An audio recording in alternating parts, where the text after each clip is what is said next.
Hola, hoy quiero invitarlos a reflexionar sobre un tema muy importante dentro del derecho familiar, la patria potestad. Cuando escuchamos este término, muchas personas piensan inmediatamente en la autoridad de los padres sobre los hijos, pero ¿realmente significa tener poder absoluto sobre ellos? Para comenzar, quiero hacerte una pregunta. ¿Crees que los hijos son propiedad de los padres o personas con derechos propios? Parece una pregunta sencilla, pero históricamente no siempre fue así. En la antigua Roma, los hijos dependían completamente de la voluntad del padre. Actualmente, aunque las leyes han cambiado, todavía existen conductas que reflejan esa antigua idea de control y dominación. En este audio explicaré cómo funcionaba la patria potestad en el derecho romano, cómo se regula actualmente la patria potestad en México y qué diferencias existen entre ambas concepciones. Además, analizaré un caso hipotético relacionado con la violencia familiar y compartiré una reflexión crítica sobre la importancia de entender la patria potestad como una responsabilidad y no como un privilegio de poder. En la antigua Roma existía la figura del pater familias, quien era conocido el jefe absoluto del hogar. Él tenía autoridad sobre los hijos, la esposa, los esclavos y el patrimonio familiar. La llamada patria potestad les otorgaba un control muy amplio sobre sus hijos. Por ejemplo, decidía sobre sus matrimonios, administraba los bienes familiares, imponía castigos y en las primeras etapas incluso podía decidir sobre la vida o muerte de los hijos, mediante llamado el ius vitao nexique. Eso significa que los hijos no eran vistos como personas autónomas, sino como parte del patrimonio familiar. Ahora, quiero plantear otro ejercicio rápido. Imagina que tienes 10 años y absolutamente todas las decisiones de tu vida dependen de otra persona. ¿Te parecería justo no poder opinar sobre tu propia vida? Aunque actualmente esto parece extremo, durante muchos siglos fue algo normalizado. En mi opinión, uno de los aspectos más preocupantes del derecho romano es que la autoridad del padre estaba por encima de la protección de la infancia. La prioridad no era el bienestar emocional o psicológico de los hijos, sino mantener el orden y el poder dentro de la familia. Sin embargo, con el tiempo comenzaron a surgir algunos límites legales para evitar abusos extremos, aunque la autoridad paterna siguió siendo dominante. Actualmente en México, la patria potestad tiene un significado completamente diferente. Hoy ya no se entiende como un poder absoluto, sino como un conjunto de derechos y obligaciones orientados al cuidado, protección y el desarrollo integral de niñas, niños y adolescentes.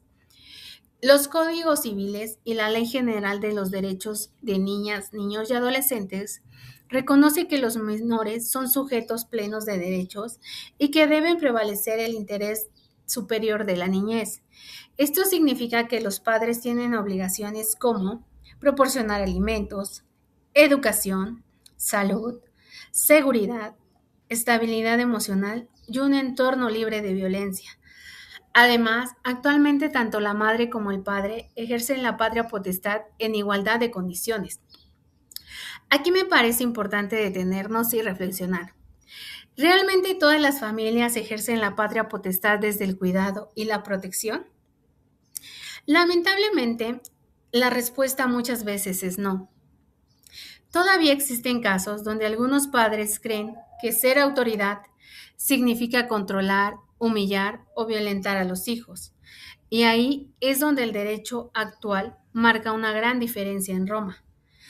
En México, cuando existen situaciones de violencia familiar, abuso, abandono, adicciones o incumplimiento grave de obligaciones, un juez puede suspender o quitar la patria potestad. Esto demuestra que actualmente el Estado sí puede intervenir para proteger a los menores.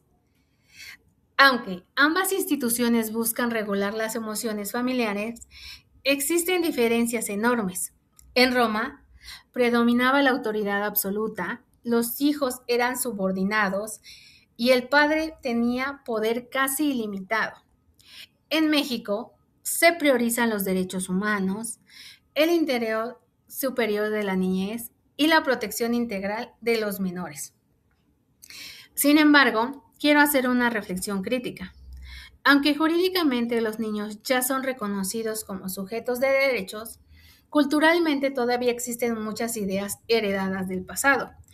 Por ejemplo, cuando se dice los hijos son míos y hago con ellos lo que quiera. O cuando se normalizan castigos físicos y violencia psicológica. Esas prácticas demuestran que todavía persisten formas de pensamiento relacionadas con el control absoluto sobre la infancia. En mi opinión, uno de los mayores retos no es solo cambiar las leyes, sino transformar la mentalidad social. Porque una ley por sí sola no elimina prácticas culturales que llevan generaciones normalizándose. Imaginamos el siguiente caso.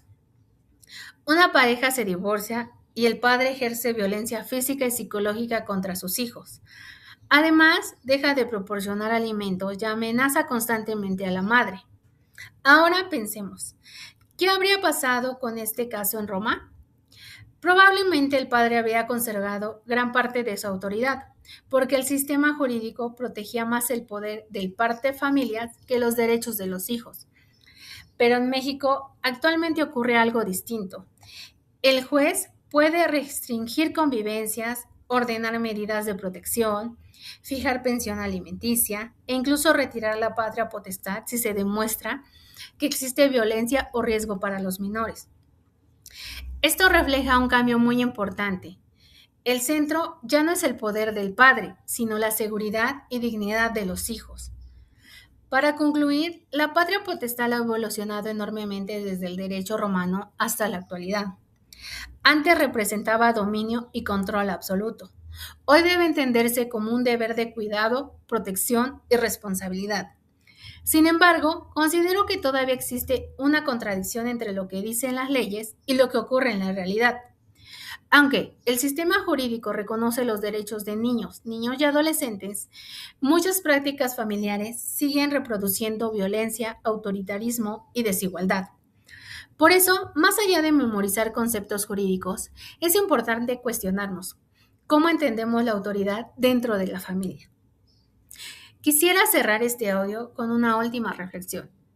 Educar no significa dominar, corregir no significa violentar, y ser padre o madre no significa ser dueño de la vida de los hijos. La verdadera función de la patria potestad debe ser acompañar, proteger y garantizar que las niñas, niños y adolescentes crezcan con dignidad, seguridad y libertad.